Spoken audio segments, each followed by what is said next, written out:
ألف سلامة على حضرتك. شكرا. تعرف اليوتيوبرز اللي مطلعين فيديو مي ده؟ تعرف توصل لهم وتقول لهم يوقفوا كلام عن اختي؟ عملت كده نادين. طب وايه هيبطلوا؟ مدفوع لهم. مدفوع لهم عشان يتكلموا عن مي؟ ليه؟ يعني هيكون مدفوع لهم من مين؟ حد بعت لهم الفيديوهات وكمان بعت لهم الفلوس على حساباتهم. مين؟ أتينا؟ او حد تبع الجامعه. يعني الجامعه هي اكتر حد في مصلحتها ان ما يتبان انها مجرد بنت مكتئبه وحاولت تنتحر وخلاص. كده تبقى الجامعه اخذت مسؤوليتها. كده يبقى مفيش أتينا، مفيش حد بيهدد العيال. استاذ يوسف الاشعه بتاعت حضرتك. متشكر جدا. العفو شكرا عليك. شكرا. على فكرة أتينا بتقولك ما تنساش تقولها شكرا، شكرا عليك. إنها مسحت كل الحاجات اللي عندك قبل ما رجالة صلاح يزن يوصلوا لها.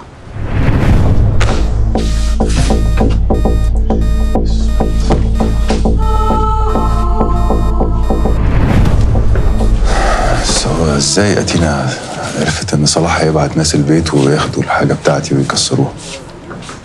عشان عارفك كويس وعارف كل احتمالات تصرفاتك وردود افعالك. يوسف يا حبيبي، هو انت ليه دايما بتنسى انك متراقب؟ على فكره هو مراقبك انت وكوكا وصلاح يزن. استنى انا عايزه اوريك حاجه.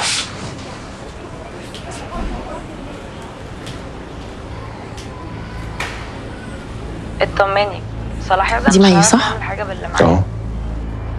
طب قولي بقى، ازاي مي بتتكلم عن حاجه بتحصل دلوقتي؟ انت قصدك ان الفيديوهات بتاعت مي اللي اتينا بعتها لك دي مش مي الحقيقيه؟ انت وحشتني قوي يا محمود. اوكي. هو ايه اللي اوكي؟ هو انا ليه عندي احساس ان انت عارف اللي انا فهمته ومستنيني اجي اقوله لك؟ عشان كان عندي امل انك ما تعرفيش. ليه؟ عشان الموضوع مكلكع شويه. طب خلينا في اللي انا فهمته.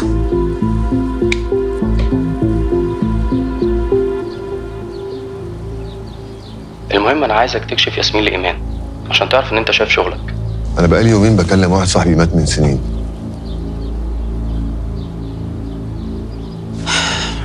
اتينا طلع اي ذكاء اصطناعي.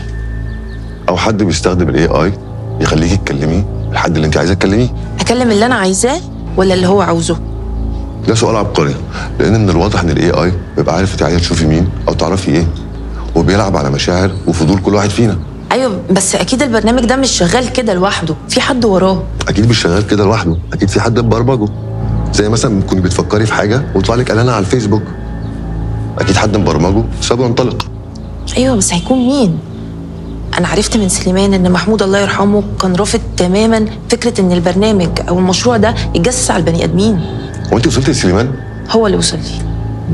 معلش خلينا نرجع تاني بس لفكره ان انت ما كنتش عايزني اعرف. عشان ما كنتش عايزك تبوظي الدنيا قبل ما اخد حقي من دينا سالم.